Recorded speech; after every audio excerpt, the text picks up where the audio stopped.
Meguiar was at the very first SEMA from day one. And Barry Meguiar tells a great story.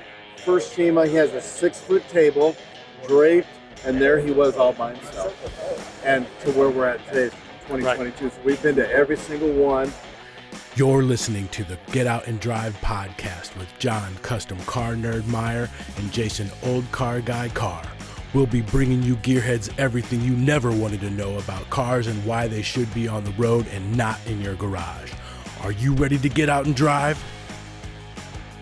All right, welcome back to another interview, 2022 SEMA live. We are here in the Racing Junk booth with Mike Pennington from Meguiar's, and obviously Jason Carr, my co-host, the Get Out and Drive podcast. Talk to us about Meguiar's. I mean, we see cars all over the place that have Meguiar's logos using Meguiar's products. How do they get that show shine? It's fun. You do walk around, you see a lot, and of all the hard work to get us to SEMA, this is the payoff. I think, as we all know, it's the eye candy, if you will. Right. But that shine sometimes is easy, and sometimes it's difficult. It kind of depends on what your goals are, you know, right. Who's doing it, where they're building it at, right. You know? So as we move into SEMA itself, it takes an awful lot to get ready for something like this, no matter the size of the company, whether it's a global name, as far as I'm concerned, like Meguiar's, or a mom and pop trying to get that new product out there. What does it take for Meguiar's to get ready for a show like SEMA? We usually start in March, actually. Yeah. Planning for that year's SEMA, and that starts with some of the basics of confirming dates, times, who's going, where are we staying, what cars. That's the big one for us, is what cars are going to be in our booth, of course. What products are going to be launched, what's going to be available, what's going to be the theme of the booth. So it's a lot of the basics, and probably the best thing that keeps us track. We got a great team that kind of manages SEMA internally, right? And they've just got that checklist and keeps us on track, because it's like herding cats.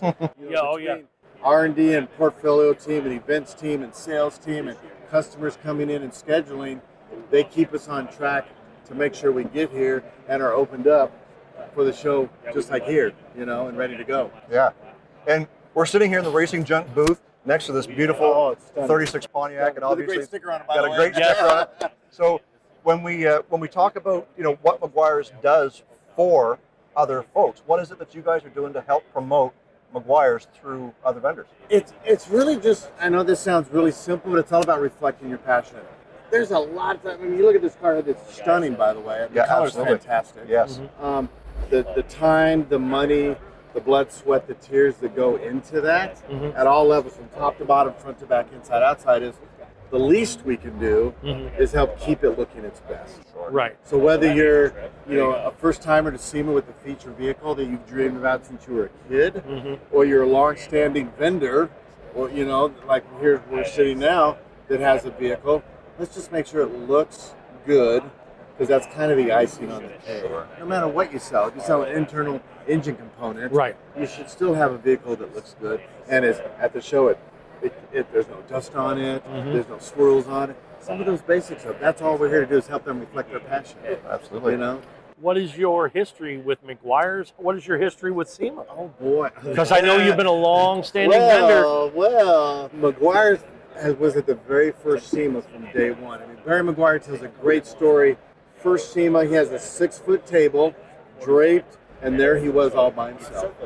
And to where we're at today is 2022. Right. So we've been to every single one, obviously with the exception of 2020. Sure. It was closed out. I can humbly say and proudly say, fortunate, this will be my 34th SEMA with Meguiar. Wow. Minus the 1 year. Understood. Yeah. So seen a lot, done a lot, and wouldn't miss it for the world. And it's the same for the right reason every year. For the right reason. It's exciting to walk and talk and see and help people. That's the bottom line. Get face-to-face with end users. I think that's the greatest thing about this trade show, automotive trade show, face-to-face with the end users and buyers. And even sometimes the best part, buyers that may be selling our products, they've also got a project car in their garage. So it's kind of a twofold connection is, hey, this is this, and then it always happens every time. Yeah, that's great. I understand. but I got this. They pull their phone out, they start scanning Oh, through, they're yeah. like, what do you do on my car? Yep. And then you kind of see that glow from a different perspective, I guess you could Right. say. It's a Right. little bit more personal.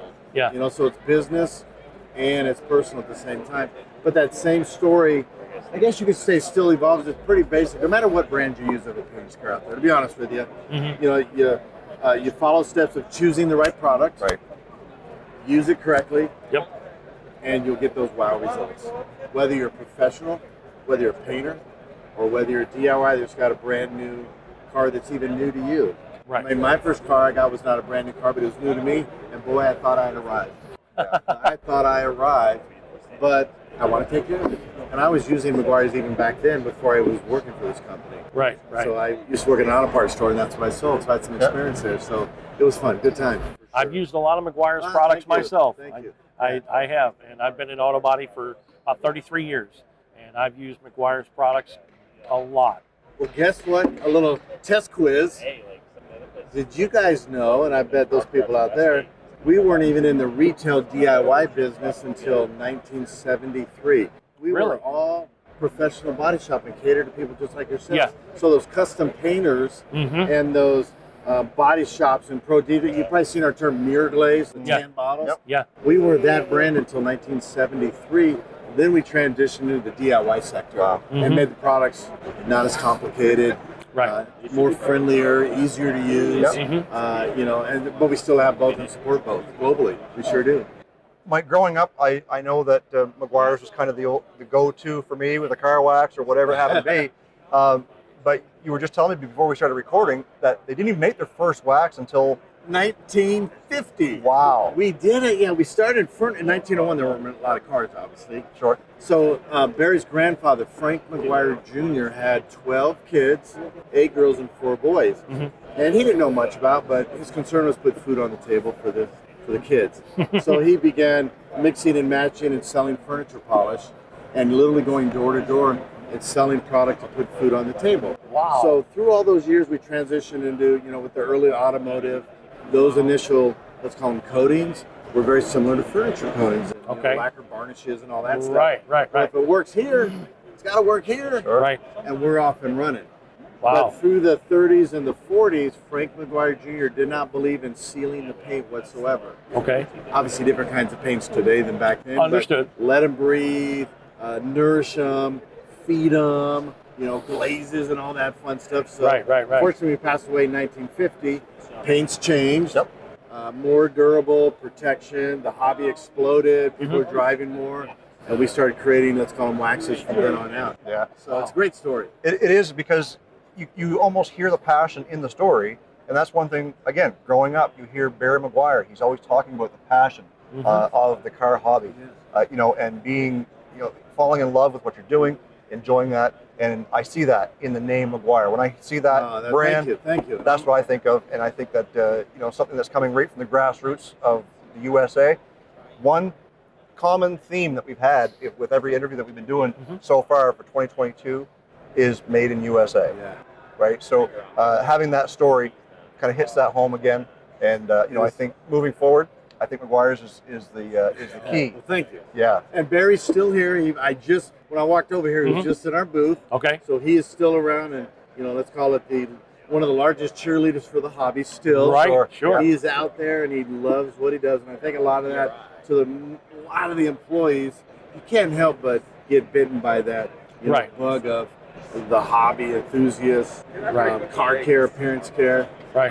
That's why I'm still here 33 plus years later. You know, doing what I do is just. And so, Mike, your title within Meguiar's is? I'm part of the marketing team. Okay. So what I lead is our experiential marketing team. You know, all of our events that we go around and support. I lead our global training. So a lot of the tech guys run up through me and train the trainers. And then also our solutions hub team. And a lot of people say customer care center, but that solutions hub, track the back of any bottle, it has our number on it. Yep. Right. So you can call us, you can email us, you can DM us, you can live chat us. All those ways you like to connect. Right. But talk to somebody like me. Sure. What do I use? Right. Did I use too much? Where do I buy it? What do I use for my car? Mhm. My daily is different than my project car. Right. Right. And Right. So those guys all roll up to me, and it just helping consumers get the best results and professionals too. Sure. alike. That's what it's Sure. really all about, supporting the hobby. Right. I said that earlier. That's Yeah. a big part of what we do. Absolutely. Mike, it's been great having you with this interview. I know it's a little bit short, Yeah. but everyone's on a time crunch here at SEMA. We appreciate it. Thank you so much. Appreciate you having me. Thank you. so much. You guys All right. are great. Thank you. Appreciate it. Great. Thank you. Cruise on over to our website, getoutanddrive.com, for all the info you never wanted to know about our podcast. Hit us up on our listener hotline, be the first to know what's happening, get industry news, and grab your Get Out and Drive merch. Connect with us on social media.